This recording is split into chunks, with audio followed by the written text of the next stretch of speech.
Good morning guys. जोबोद important दिनैनि भिडिअआव सोरमोन दुलाराय बर' फरायसा आफादनिफ्राय एसेबां लबिया सोरमोन बिलाय एसेबां नेहात खोथा बुंनो बेनि सोमोन्दै सावरायगोन। So hello everyone, once again welcome back to the channel. दिनैनि गोदान भिडिअ नोंथांमोन बयखौबो गोसो गोथारै बराय हरदों, लोगोसे आसा खालामो इसोरनि अननायाव नोंथांमोन बयबो मोजां दं। स' आङो डिजिटेल बड' निउसखौ नायदोंमोन। बेवहाय गुरजन मोसाहारि बिथांनि बुंनाया थारैनो नंमारगौ नामा? बै समाव हाग्रामा महिलारि बिथांनि नेतृत्वआवहाय जेबादि बिएनसि बड' नेशनेल कनफारेन्स दानानै इउनिफिकेसन अफ बड'खौ खौसे खालामनो बयबो लोगो लालायदोंमोन। बेयाव बेसेबांबा संगठनफोर, बे समाव दुलाराय बर' फरायसा आफादनि बिबानगिरि बिथांमोना नामखौ लायाखै। गुरजन मोसाहारि बिथाङा जे दुलाराय बर' फरायसा आफादनि बिबानगिरि बिथांमोना जे बुङोमोन जाहैबाय खौसेथियाथ' जागोन, नाथाय जों मा मोनगोन, जोंहा मा लाब जागोन बिदि बुङोमोन। दा बे बुंग्राफ्रा सोर आं मिथिनो लुबैदों दिपेन बर' सार आरो गुरजन मोसाहारि बिथाङा बुंबावदों दाबो थैयाखै, बिसोर दाबो दङ। एबसुआवबो बेबादि एथ' निख्रिस गोसोनि सुबुङा थायो नालाय। बे बेथन मोनग्रा संगठन नङाना, जातीय संगठनसो। जाथिनि मोनसे सेक्रिफाइस हाबा मावनो थाखाय दानाय मोनसे संगठन बियो सिनस्रि आफाद। बेयाव साख्रि बाख्रि, बेयावथ' बेथन मोना, जोंहा मा मोनगोन होनलायलायनाय बे सेक्रिफाइस खालामग्रा मोनसे प्लेटफर्म। बेखौ नांगौ। सोरमोन बियो? दिपेन बर' सार। लोगोसे दिनै थांनाय एमपि इलेक्सननि सिगां लकसभा इलेक्सननि सिगां 28थाना बेसेबांबा संगठनफोरखौ ज' लानानै मोनसे सान्थियै सुगै समाजारि खेथ्रआव गासैबो खेथ्रआव ज' दावराव दावसि जाया हसिया सोलिलांनो थाखाय जमा खालामनानै मोनसे दुलाराय बर' फरायसा आफादनि नाजानायाव 28था जाथियथा माखासे गुबुन जाथिनि संगठनफ्रा खामानि मावनो सिगांबोदोंमोन। दा फिन नैबे बिटिसि इलेक्सननि सिगांबो बे एखे रुप बेवहायबो एसे बुरजा होनदों 30थासो संगठनफ्रा, गुबुन जाथि जनगोष्ठीनि संगठनफ्रा लोगो लानानै मोनसे स्टेन्डार्ड लेभेलाव सावरायदों। बेवहाय एखेखा होमबाबो दंफायोमोन जाहैबाय प्रमद बर' सार, फेरेंगा, बिटिआरनि गोबां दैदेनगिरिफ्रा। मा फर्मुला जालायखो बेलाय? थांनाय लकसभा एमपि इलेक्सननि सिगांबो बेबायदि एखे रोखोमनि दादोंमोन। मा जादों?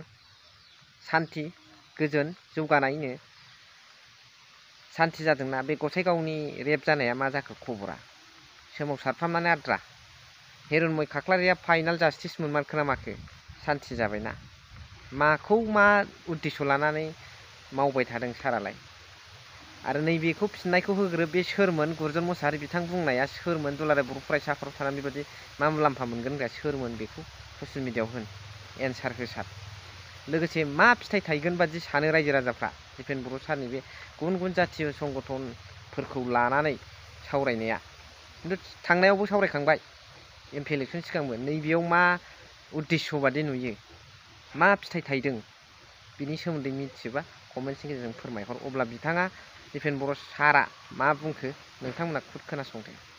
बिटिआरर प्राय 22টা যিখিনি জাতি জনগোষ্ঠী আছে, জাতীয় সংগঠন আৰু ছাত্ৰ সংগঠন একেলগে 2020 শান্তি চুক্তিৰ পিছত নিখিল বড়ো ছাত্ৰ সন্থাৰ উদ্যোগত আমি সমন্বয়ৰক্ষী সমিতি এটা বনাইছিলোঁ CCBTR, আৰু ইয়াত প্ৰায় 30টাৰো অধিক জাতীয় আৰু ছাত্ৰ সংগঠন আমি একত্ৰিতভাৱে কাম কৰি আহিছোঁ। পুনৰ আজি এই সন্ধিখনত আমি মূলতঃ 5টা বিষয় লৈ পেলাই আজি এই কোকৰাঝাৰ প্লেনেটৰিয়ামত প্ৰেক্ষাগৃহত আমি আলোচনাত মিলিত হ'বলৈ আমি একত্ৰিত হৈছোঁ। আৰু এই আলোচনাত বিটিআৰ প্ৰধান প্ৰমোদ বড়ো ডাঙৰীয়াও উপস্থিত থাকিব। বিষয়টো হ'ল যে CCBTR আৰু বিটিআৰ চৰকাৰ, এই চৰকাৰৰ মাজত এটা দ্বিভাষিক আলোচনা হ'ব। আলোচনাৰ বিষয় ৰাখিছোঁ আমি বিটিআৰৰ স্থায়ী শান্তি, সম্প্ৰীতি, ভাতৃত্ববোধ আৰু এনাজৰী, আৰু ইয়াৰ লগতে যিখিনি 22টা জাতি জনগোষ্ঠী আছে, বিভিন্ন ভাষা ভাষী ধৰ্মাৱলম্বী লোক আছে, তেওঁলোকৰ যি সামাজিক যি উন্নয়ন, সামাজিক যি এটা অৱস্থা, আৰ্থিক সামাজিক যি পৰিৱেশ, কমিউনিটি ডেভেলপমেণ্ট আৰু শিক্ষা যিবিলাক সমস্যা, শিক্ষাক আগুৱাই নিব লাগে, নৱপ্ৰজন্মক আগুৱাই নিব লাগে, সেই গোটেই বিষয়টো লৈ পেলাই আমি আজি আলোচনা কৰিম। বিটিআৰ শান্তি চুক্তি আখৰে আখৰে ৰূপায়ণৰ ক্ষেত্ৰত সকলো 30টা সহযোগী দল সংগঠনে আমাক সহায় কৰি আছে। এই যি চুক্তি ৰূপায়ণৰ ক্ষেত্ৰত ক্ষিপ্ৰতাৰে আমি কেনেকৈ আগবাঢ়ি লৈ যাব পাৰোঁ, আৰু ইয়াৰ পিছত বিটিআৰত সদায় আমি ভাতৃত্ববোধ আৰু এনাজৰীৰ এটা সমন্বয়, পিচ এণ্ড হাৰমনি আমি কেনেকৈ গঢ় দিব পাৰোঁ, যাতে কাৰো কোনো আমি মানে যি এটা সামাজিক এটা যি বুজাবুজি আছে এইটো কেতিয়াও সংঘাত নাহে, সেই কথাটো লৈ পেলাই আমি আজি আলোচনা কৰিম। আৰু তেওঁলোকে নিজৰ জাতীয় সমস্যা, মাটি বাৰী সমস্যাই হওক বা ভাষাৰ সমস্যা, সামাজিক সমস্যা, অৰ্থনৈতিক সমস্যা আৰু সমাজখন আগুৱাই নিয়াৰ ক্ষেত্ৰত যিখিনি সমস্যা তেওঁলোকে উপস্থাপন কৰিব। আৰু বিটিআৰত বসবাস কৰা সকলো জাতি জনগোষ্ঠী, 35 লাখ জাতি জনগোষ্ঠীক একত্ৰিত কৰি পেলাই বিটিআৰৰ বুকুত সকলোকে সমান অধিকাৰ, সম উন্নয়ন আৰু সম মৰ্যাদা দিয়া নিখিল বড়ো ছাত্ৰ সন্থাই সদায় প্ৰচেষ্টা অব্যাহত ৰাখিছে। আৰু এই অব্যাহত যি প্ৰচেষ্টা, সেই প্ৰচেষ্টাটো সদায় অটুট ৰাখি পেলাই আমি কাম কৰি যাম। আমি ভাই ককাইৰ দৰে আগবাঢ়িবৰ কাৰণে আমি সদায় সাজু। আৰু এই ভাই ককাইৰ সম্বন্ধ কেতিয়াও যাতে ক'তো যাতে তেনেকুৱা সমস্যা নাহে, তাৰ কাৰণে আমি মাজে সময়ে মিলিত হৈছোঁ। আৰু আজিৰ আলোচনা চৰকাৰৰ লগত, চৰকাৰে কৰণীয় যিখিনি কাম কাজ আছে, চৰকাৰৰ ওচৰত জাতীয় দল সংগঠন, ছাত্ৰ সংগঠনৰ যিখিনি দাবী বা তেওঁলোকৰ গ্ৰিভেঞ্চেছ আছে তেওঁলোকে উপস্থাপন কৰিব, সেইখিনি দায়িত্ব আমি আজি লৈছোঁ আৰু আমি আলোচনাত মিলিত হৈছোঁ। চ' ভিডিঅ'खौ जेखोनो फोजोबबाय। Thank you for watching. Love you all.